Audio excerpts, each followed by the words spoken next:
1976 में कांग्रेस ने इमरजेंसी के दौरान हमारे संविधान का बेसिक स्ट्रक्चर बदल दिया था, मूल ढांचा बदल दिया था। संविधान का जो प्रियम्बल है उसको बेसिक स्ट्रक्चर कहते हैं, मूल ढांचा कहते हैं।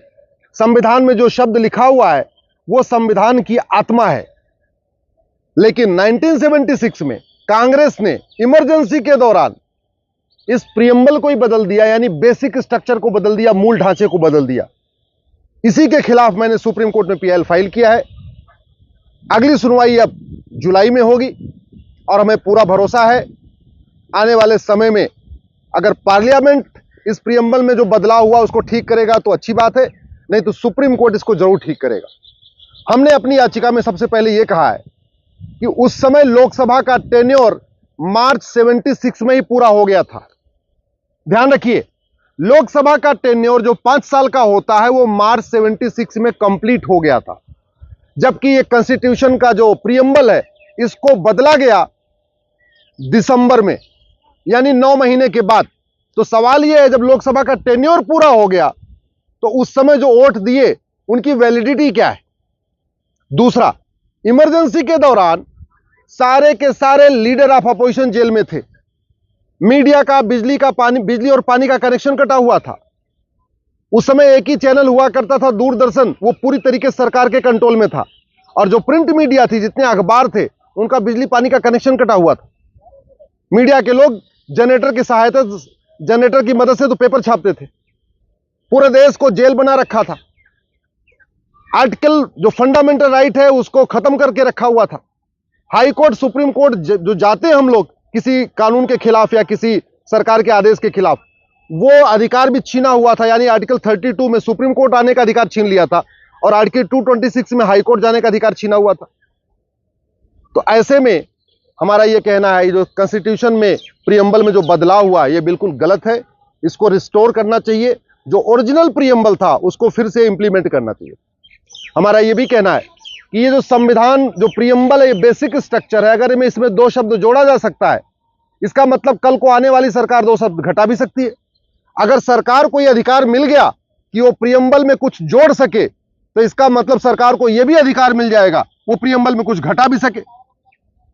पता चला बाद में कोई ऐसी सरकार आती है वो डेमोक्रेसी को निकाल देती है। कल को कोई ऐसी सरकार आती है वो रिपब्लिक वर्ड को निकाल देगी।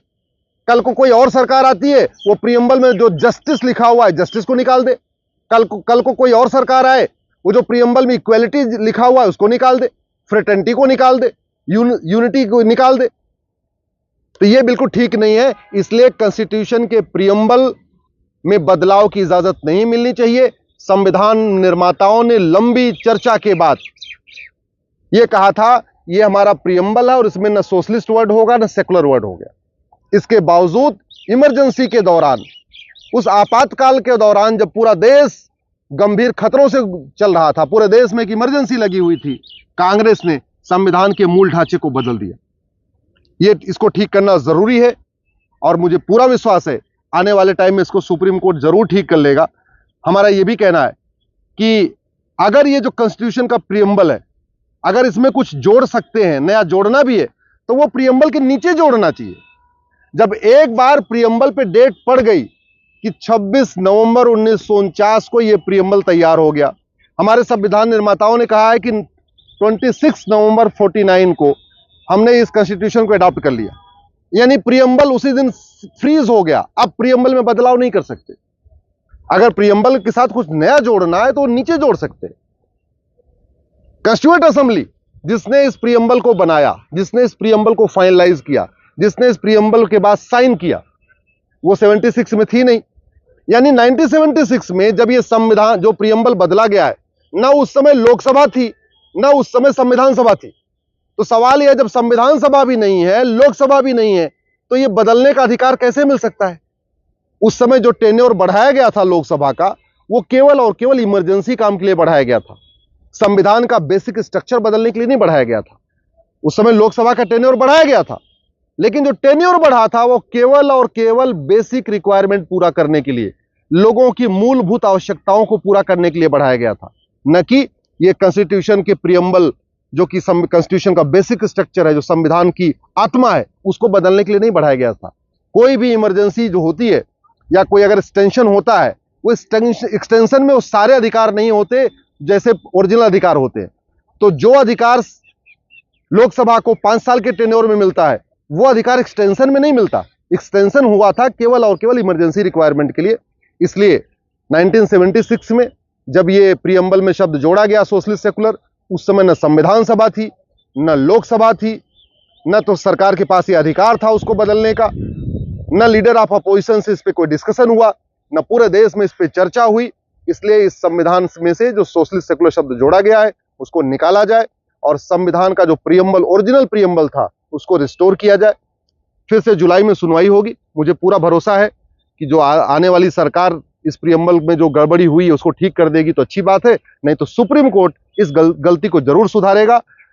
प्रीएम्बल को बदलने में due process of law follow नहीं हुआ है, प्रीएम्बल को बदलने में रूल ऑफ लॉ फॉलो नहीं हुआ है, प्रीएम्बल को बदलने में जो कॉन्स्टिट्यूशन में अमेंडमेंट का प्रोसीजर है वो नहीं फॉलो हुआ है। और सबसे इंपॉर्टेंट है कि अगर हमने एक बार प्रीएम्बल को बदलना शुरू कर दिया, आने वाली सरकारें लगातार बदलती जाएंगी। एक बार अगर प्रीएम्बल में कुछ जोड़ने का अधिकार हमने सरकार को दे दिया तो घटाने का अधिकार भी मिल जाएगा। पता चला बाद में प्रीएम्बल के आधे प्रीएम्बल के शब्द इक्वलिटी, जस्टिस, लिबर्टी, फ्रेटर्निटी को ही निकाल दिया, नए शब्द और ले आके रख दिया। कल को कोई प्रीएम्बल में शरिया शब्द जोड़ देगा, कल को कोई प्रीएम्बल में कुछ और जोड़ देगा। तो इसलिए ये इसका इजाजत बिल्कुल नहीं मिलनी चाहिए। और हमें पूरा भरोसा है सुप्रीम कोर्ट हमारी याचिका को स्वीकार करेगा और इस ओरिजिनल प्रीएम्बल को रिस्टोर करेगा। और ये जो कांग्रेस के द्वारा 1976 में इमरजेंसी के दौरान जो शब्द जोड़े गए हैं उसको निकालेगा।